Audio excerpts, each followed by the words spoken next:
अस्सलाम वालेकुम क्लास।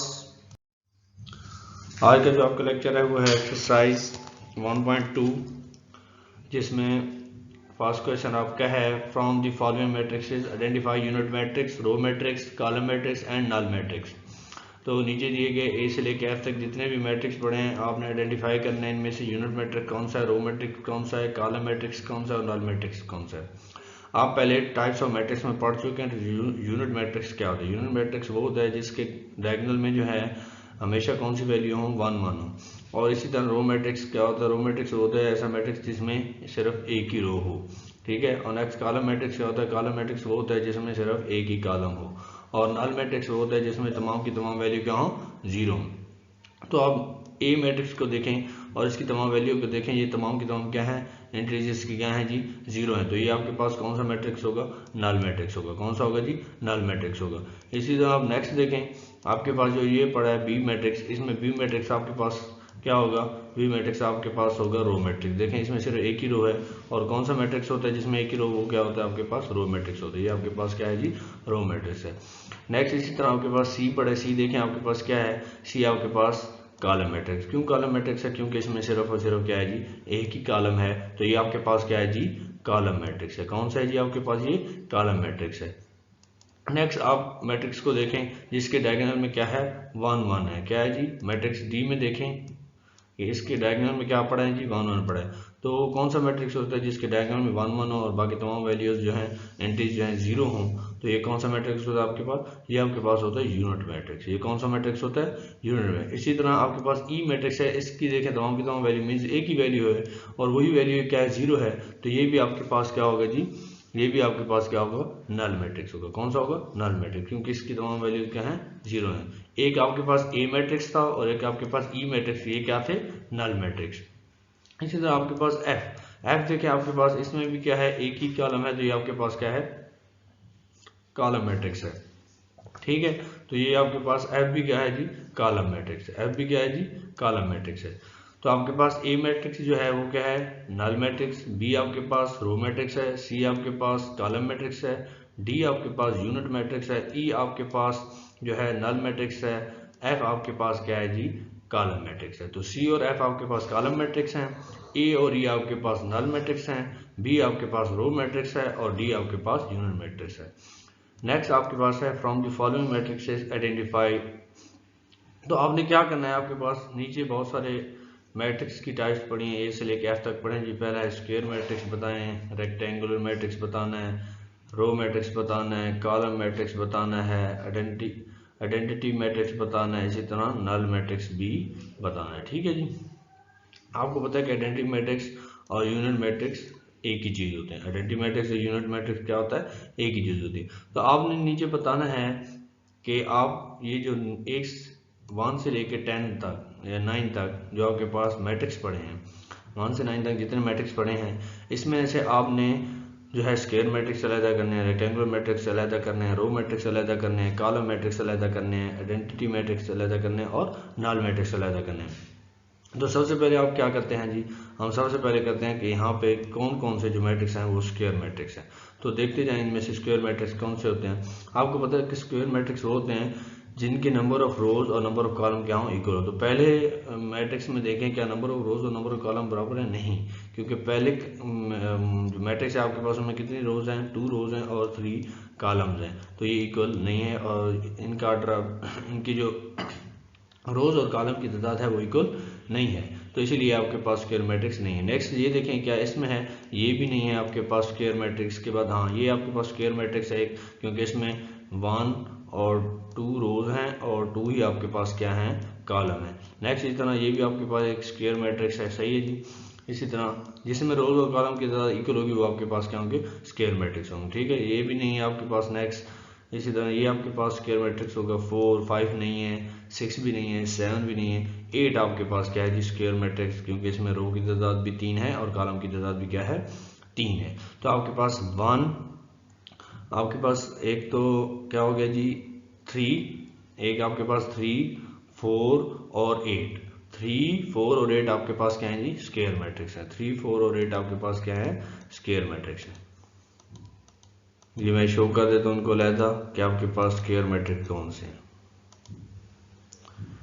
ये जो आपके पास नज़र आ रहे हैं जिन पे जो है टिक का निशान है वो आपके पास क्या है, सारे के सारे स्क्वायर मैट्रिक्स हैं, बाकी इनमें से कोई नहीं है। ठीक है, ये आपके पास है 3, 4 और 8 आपके पास क्या है जी, ये क्या आपके पास है, स्क्वायर मैट्रिक्स है। नेक्स्ट अब आपने चेक करना है कि इन नौ मैट्रिक्स में से सिर्फ 3 मैट्रिक्स क्या है, स्क्वायर मैट्रिक्स है। नेक्स्ट अब हमने चेक करना है कि हमारे पास रेक्टेंगुलर मैट्रिक्स कौन से हैं। रेक्टेंगुलर मैट्रिक्स आपको पता है जिनमें रोज और कॉलम्स की तादाद इक्वल ना हो, ऐसे मैट्रिक्स जिसमें रोज और कॉलम की तादाद इक्वल ना हो। तो ये थे आपके स्क्वायर मैट्रिक्स 3, 4 और 8। अब हमने चेक करना है कि रेक्टेंगुलर मैट्रिक्स कौन से हैं। तो आप देखें आपके पास 1 आपके पास क्या है जी, रेक्टेंगुलर मैट्रिक्स है। नेक्स्ट 2 आपके पास रेक्टेंगुलर मैट्रिक्स है। इसी तरह 5 आपके पास रेक्टेंगुलर मैट्रिक्स है। इसी तरह आपके पास 6 जो है वो भी रेक्टेंगुलर मैट्रिक्स है। 7 भी आपके पास रेक्टेंगुलर मैट्रिक्स है और 9 भी आपके पास रेक्टेंगुलर मैट्रिक्स है। क्योंकि मैं आप एक एग्जांपल देखें कि ये देखें 1 और 2 और बाकी कॉलम कितने हैं जी, 3।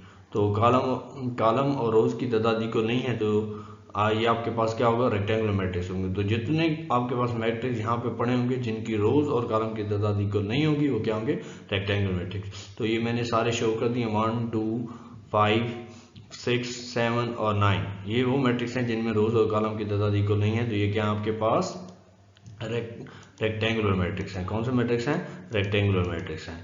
सही है जी। नेक्स्ट आपके पास है जी रो मैट्रिक्स। नेक्स्ट आपके पास क्या है, रो मैट्रिक्स। तो हमने क्या अब आइडेंटिफाई करना है, नीचे जो जितने भी पड़े हैं आपके पास उनमें से हमने देखना है कि रो मैट्रिक्स कौन से हैं।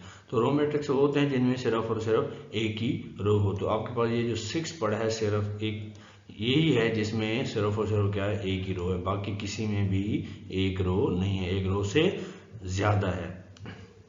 नेक्स्ट आपके पास है कॉलम मैट्रिक्स। अब ये आपने देखना है कि कॉलम मैट्रिक्स कौन से। कॉलम मैट्रिक्स वो होते हैं जिनमें सिर्फ और सिर्फ क्या होती है, आपके पास एक ही कॉलम हो। तो ये देखें आपके पास 2 है, इसमें एक ही कॉलम है। नेक्स्ट देखें 7 में एक कॉलम है। ठीक है जी। तो ये 2 हैं सिर्फ जिसमें कॉलम एक ही है। तो ये आपके पास ये 2 और 7 आपके पास क्या हो गए जी, कॉलम मैट्रिक्स हो गए। नेक्स्ट आपके पास है जी आइडेंटिटी मैट्रिक्स। कौन से हैं जी आपके पास, नेक्स्ट हैं जी आइडेंटिटी मैट्रिक्स। तो आइडेंटिटी मैट्रिक्स वो होते हैं जिसके डायगोनल में जो है 1 1 हो, डायगोनल में क्या हो 1 1 हो और बाकी तमाम वैल्यूज क्या हो 0। तो आपके पास सिर्फ 4 है जिसके डायगोनल में क्या है जी 1 1 वैल्यू है। ठीक है, क्या है जी, सिर्फ 4 ही है जिसके डायगोनल में क्या है 1 1 वैल्यू है, सिर्फ 4 पड़ा है। सही, 4 जो आपके पास पार्ट है इस क्वेश्चन का वो आपके पास क्या है जी, एक आपके पास जो है आइडेंटिटी या यूनिट मैट्रिक्स, आइडेंटिटी या यूनिट भी मैट्रिक्स कहते हैं। नेक्स्ट आपके पास है जी नल मैट्रिक्स। नेक्स्ट आपके पास क्या है, नल मैट्रिक्स। तो नल मैट्रिक्स वो मैट्रिक्स होते हैं जिसमें सारी की सारी वैल्यूज क्या हों 0 हों। तो आपके पास एक ही पड़ा है ये 9 जिसमें सारी की सारी वैल्यूज क्या है आपके पास 0 0 है। तो एक नल मैट्रिक्स जो है आपके पास 9 है सिर्फ, बाकी तमाम मैट्रिक्स में से कोई भी नल मैट्रिक्स आपको नजर नहीं आएगा। तो ये आपकी जो है एक्सरसाइज के पहले 2 क्वेश्चन हो गए हैं। नेक्स्ट जो आपके पास है from the question number 3, from the following matrices identify diagonal scalar unit and आपके पास यूनिट या आइडेंटिटी मैट्रिक्स देखें, इसमें लिख दिया आइडेंटिटी या यूनिट मैट्रिक्स। तो यहाँ से ये आपने खुद करना है क्वेश्चन। इसी तरह find negative of a matrix A B C D E, इसमें से आपने क्या करना है कि ए से लेके ई तक जितने मैट्रिक्स हैं इनके क्या फाइंड करने हैं, आपने नेगेटिव मैट्रिक्स फाइंड करना है। आपको नेगेटिव मैट्रिक्स की मैंने डेफिनेशन बता दी थी कि अब ये ए मैट्रिक्स पड़ा है, आपने क्या करना है सिंपली कि ए लिख के ए नेगेटिव लिख के, ठीक है, क्या करना है इसकी तमाम की तमाम एंट्रीज के साइन क्या करने हैं, चेंज कर देने। ठीक है, कैसे चेंज करेंगे, ये देखिए 1 है तो आपने क्या लिख देना है इसकी जगह -1। ठीक है, इसी तरह 0 तो 0 के साथ तो साइन कुछ नहीं कर सकते, 0 आ जाएगा और -1 की जगह क्या आ जाएगा, +1 आ जाएगा। ठीक है, तो ये है आपके पास ए का जो है नेगेटिव मैट्रिक्स आ गया। ठीक है, बाकी भी आपने इसी तरह करना है, बी को भी इसी तरह करने के 3 के साथ नेगेटिव आ जाएगा, -1 की जगह 1 आ जाएगा, 2 की जगह -2 आ जाएगा और 1 की जगह -1। सिर्फ आपने क्या करना है साइन चेंज करने हैं और बी के साथ क्या लगा देंगे, इसी तरह ए की तरह नेगेटिव ए लगा के। तो यहाँ से आप क्या फाइंड कर लेंगे, नेगेटिव फाइंड कर लेंगे मैट्रिक्स इन सब मैट्रिक्स के। Find the transpose of each of the following matrix, next आपने क्या करना है, ये जो ए से लेके आपके पास एफ तक पड़े हैं इनके क्या फाइंड करने हैं, ट्रांसपोज फाइंड करने हैं। आपको पता है ट्रांसपोज की डेफिनेशन पढ़ा चुका है, एग्जांपल भी आपको समझा चुका हूँ। तो आपने क्या करना है, सिंपली ये कॉलम है इसको किस में चेंज कर देना है, रो में चेंज कर देना है। ठीक है, कॉलम को रो या रो में कॉलम को चेंज करें तो क्या होता है, ट्रांसपोज होता है किसी मैट्रिक्स का। एक एग्जांपल ये दोबारा से कर लेते हैं, ए मैट्रिक्स जैसे पड़ा आपके पास, तो इसका ट्रांसपोज कैसे होगा, ये देखें, इस पे ए का ट्रांसपोज ऊपर ये लेंगे। ठीक है, ये नेक्स्ट इस तरह आप करेंगे, ये देखें 0 1 और -2। ठीक है जी, और इसके ऊपर टी लगा लें और नीचे आप इसका जो है आंसर लिख लेंगे। क्या आंसर आ जाएगा जी, चेंज करें, कॉलम है रो बना दें इसकी, 0 1 और -2। ये आपका क्या बन गया जी, एक आपके पास ए का ट्रांसपोज आ गया। क्या आ गया आपके पास, ए का ट्रांसपोज आ गया। तो सिंपली इसी तरह करने का आपने क्या करना है कि कॉलम को किस में चेंज कर देना है, रो में चेंज कर देना है। और रो को आप ये देखें, अब ये रो में पड़ा तो इसकी कॉलम एक कॉलम बन जाएगा। ठीक है, ये कैसे बन जाएगा आपके पास, ये बी का ट्रांसपोज आपके पास आ जाएगा बी, और ये आपके पास इसका ट्रांसपोज, ये बी का ट्रांसपोज मैं डायरेक्ट लिख रहा हूँ, इसका बी का ट्रांसपोज आ जाएगा आपके पास 5 1 और -6।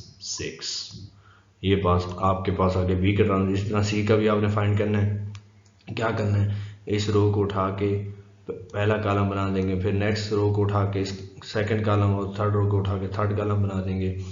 इसी तरह ये आपने फर्स्ट रो से फर्स्ट कॉलम बना देना है और सेकंड रो से सेकंड कॉलम बना देना है। सारे क्वेश्चन आपने सिर्फ क्या करना है कि रो को कॉलम में या कॉलम को रो में चेंज करके आपने सबके क्या फाइंड करने हैं, ट्रांसपोज फाइंड करने हैं। ठीक है, नेक्स्ट आपके पास है verify that if A and B आपके पास मौजूद है, देन फाइंड करें कि ए के ट्रांसपोज का ट्रांसपोज क्या हो जाता है, बी के इक्वल हो जाता है। ये भी आप खुद ही कर सकते हैं, सिर्फ सिंपली क्या करना है, पहले आपने क्या फाइंड करना है, ए का ट्रांसपोज फाइंड करना है। ठीक है जी, ए का ट्रांसपोज फाइंड करने के बाद ए का ट्रांसपोज यहाँ से फाइंड करें, ए क्या है आपके पास, ये पड़ा है, इसका ट्रांसपोज फाइंड करें, आपके पास क्या आ जाएगा 1 2, ये आपके पास इसका ट्रांसपोज आ जाएगा 2 और इसके पास 0 और 1।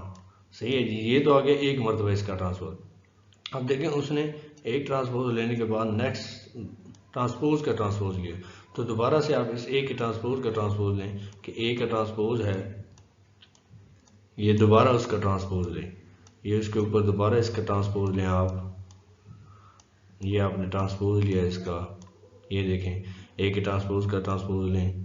अब ये पड़ा है ना ए का ट्रांसपोज, इसका ट्रांसपोज लें आप, ये ए के ट्रांसपोज का ट्रांसपोज लेना, तो ए का ट्रांसपोज ये पड़ा है, इसका ट्रांसपोज लें, ये क्या आ जाएगा 1 0 और ये 2 और 1 आपके पास। और आप ये ज़रा ध्यान से देखें कि आपके पास जो मैट्रिक्स आया है ये किसकी इक्वल है।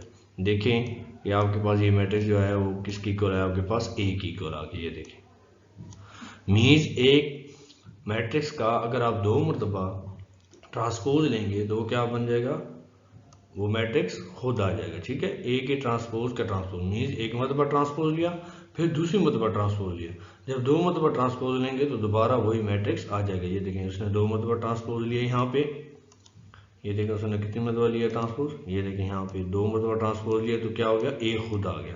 ये देखें ए का पहले एक मरतबा ट्रांसपोज लिया हमने, यहाँ पे हमने एक मरतबा लिया ट्रांसपोज, इस तरह बन गया।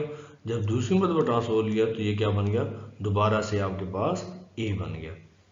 बी आपने खुद ट्राई करना है, क्या करना है, बी का एक मरतबा ट्रांसपोज लेना है फिर दूसरी मरतबा ट्रांसपोज लेना है, तो आप देखेंगे कि आपके पास क्या आ जाएगा, बी आ जाएगा। ठीक है जी।